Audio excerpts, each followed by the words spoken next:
I have been watching a few of the Birchip businesses online over the last few days, and small businesses. Small business can be thriving even though it's hard. And so small business is really tough. Knowing some of these business owners personally, say just in Birchip, in small communities like a lot of you guys are, regional small communities, it's bloody tough. So I want to talk specifically about trades business out in the small rural areas. Like, it's impossible to get a tradie for a start, but let's talk in the bigger regional centres, metro, all over the place. When it comes to trades, what I think is going to happen over the next couple of years, that is if you can tough it out.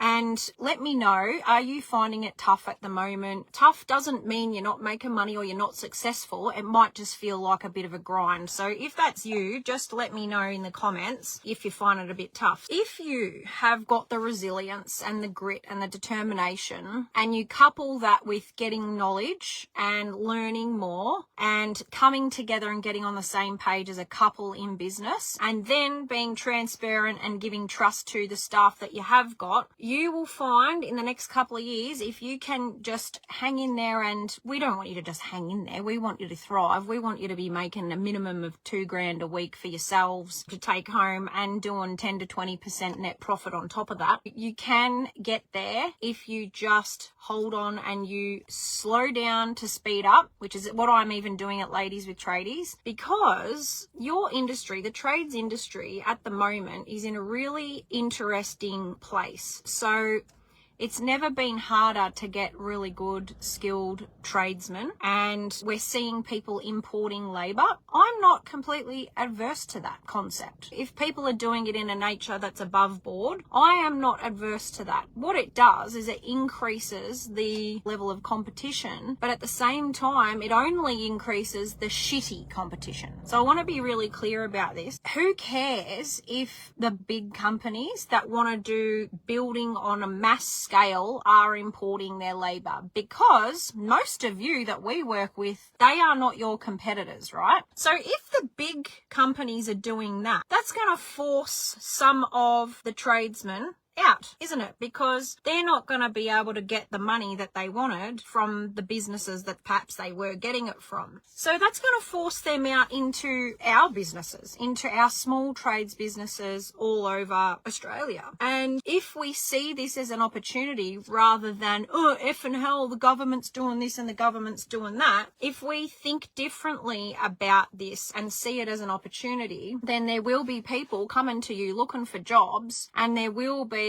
customers looking for tradesmen who are going to do a good job and that they are willing to pay the money for. So don't be deluded into believing that the only way that clients think is that they don't want to pay too much money. We had an accountant on yesterday for our Making Gains workshop, which is our client workshop that we run to do planning. So we did planning to set everybody up for next year. So everybody's now got their plan in place so that when they come back from a break, they're ready to hit the ground running. And we had Lyndon come on, our trusted advisor, an accountant, and he said something that was so unreal. And he said, clients want you to be profitable. Clients want you to be making money. And the reason that they want you to be making money is because they don't want you to be cutting corners because you've got to save money. A good client actually does want you to make money. So it's about working with the clients, thinking about the structure and the model that you exist in, and then making sure that you've got a nice, robust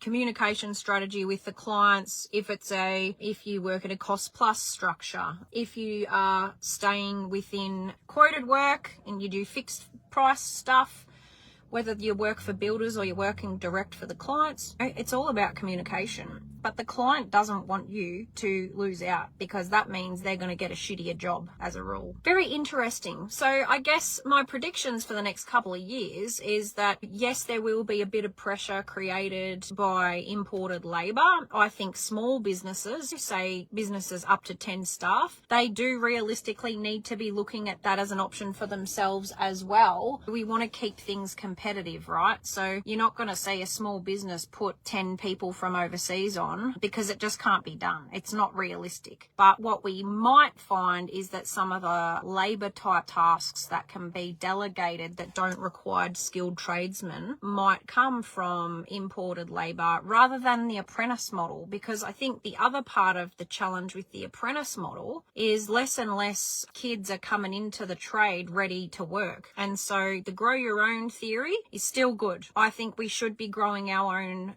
talent. We should be growing our own staff through apprenticeships, but not using those apprentices as real high level income earning people in our business, because you need to put into them. They actually cost you money. But if you do it right and you do it well and you find a good apprentice and you put the time into them, which many of you don't have, and that's a whole point our business exists, is we teach you how to manage your time better, manage yourself better so that you don't lose the frickin' plot. But apprentices might not be the right answer for you. I could go on all day about workforce really, but the short version is hang in there if you can. If you're like, I don't know how I'm going to survive another 2 years because it just feels like fruitless and too hard, then you probably need to give us a call. Slide into our DMs. Let me just have a chat with you. I can show you where your numbers sit. I'm very comfortable to tell people if you're pushing shit uphill or if I think it's salvageable. I'm not about flogging people or flogging dead horses. We're just not about it. And some people just need the relief or the permission to give it away. Other people need the little green flag that says, you've got something really fucking good here. Let's do something with it. And here's how. Yeah, let's have a talk about how you're going to get through the next 2 to 3 years, because it is competitive. It is tough. Like I said, whoever's listening at the moment, if you're finding it a bit tough, let me know. And you might do that privately. It's okay to message us privately and just give us a little, I think I need a conversation.